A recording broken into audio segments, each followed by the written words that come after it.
मेरे देश की महान नारियों में आज हम बात करेंगे मीराबाई की। मेरे तो गिरधर गोपाल गीत लगभग हर व्यक्ति ने सुना है। ऐसे मधुर गीतों की रचना करने वाली मीराबाई थी। मीराबाई के भजन देश के कोने कोने में गाए जाते हैं। श्री कृष्ण की भक्त थी मीराबाई।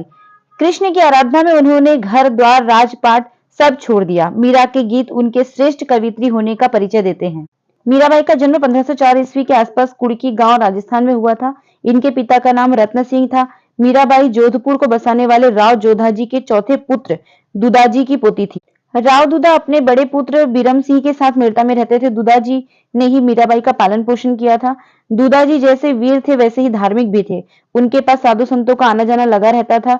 धर्म की चर्चा में उन्हें बहुत आनंद मिलता था। मीराबाई बचपन से इसी धार्मिक वातावरण में पली बढ़ी। एक दिन की बात है, एक साधु राव दुदाजी के घर आया। उसके पास कृष्ण की बहुत सुंदर मूर्ति थी। वह प्रतिदिन मूर्ति की पूजा करता, सेवा करता, आरती उतारता, भजन गाता था। मीरा भी खेलती कूदती उसके पास पहुंच जाती थी। वह भी साधु के साथ भजन गाने लगती, नाचने लगती थी। मस्त होकर नाचती गाती थी। मीरा को वह मूर्ति बहुत अच्छी लगती थी। बरसात के दिन बीत जाने पर वह साधु वापस जाने लगा। मीरा ने कृष्ण की वह मूर्ति साधु से मांगी। साधु ने मना कर दिया कि मैं यह मूर्ति नहीं दूंगा। साधु चला गया। मीरा ने दुख के मारे खाना पीना छोड़ दिया। साधु को सपना आया कि मूर्ति उस बालिका को दे दो। साधु ने भगवान की आज्ञा समझकर दोबारा मेड़ता जाकर मूर्ति मीरा को दे दी। मूर्ति पाकर मीरा बहुत प्रसन्न हुई। वह मूर्ति को दिन रात अपने सीने से लगाए रहती थी। उसी मूर्ति के साथ खाती पीती और खेलती थी। एक बार पड़ोस में किसी के यहाँ शादी हो रही थी। मीरा ने अपनी माँ से पूछा, माँ मेरा पति कहाँ है? माँ ने हंसते हुए कह दिया, तेरा पति यह गिरधर गोपाल ही तो है। उसी क्षण से मीरा ने गिरधर गोपाल को अपना पति मानने लगी। मीरा का विवाह सन 1516 ईस्वी में चित्तौड़ के प्रसिद्ध वीर राणा सांगा के पुत्र कुंवर भोजराज के साथ हुआ। मीरा मेवाड़ से चित्तौड़ आ गई। ससुराल आते समय भी मीरा अपने साथ अपने गिरधर गोपाल को लेती आई।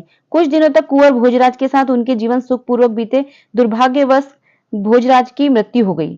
मीरा विधवा हो गई। वे दिन रात भजन कीर्तन और गिरधर गोपाल की सेवा करने लगी। भजन गाते गाते मीरा अपने सुध बुध खो जाती थी और भाव विभोर होकर नाचने लगती थी।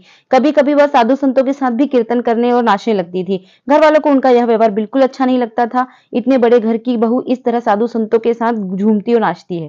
मेवाड़ की गद्दी पर मीरा के देवर विक्रमादित्य बैठे। राणा ने मीरा को जहर देकर मार डालने की योजना बनाई। मीरा जहर के प्याले को चरणामृत समझकर पी गई। राणा ने मीरा को मारने के लिए जहरीले सांप भेजे। सांप भी फन झुकाकर वहां से चले गए।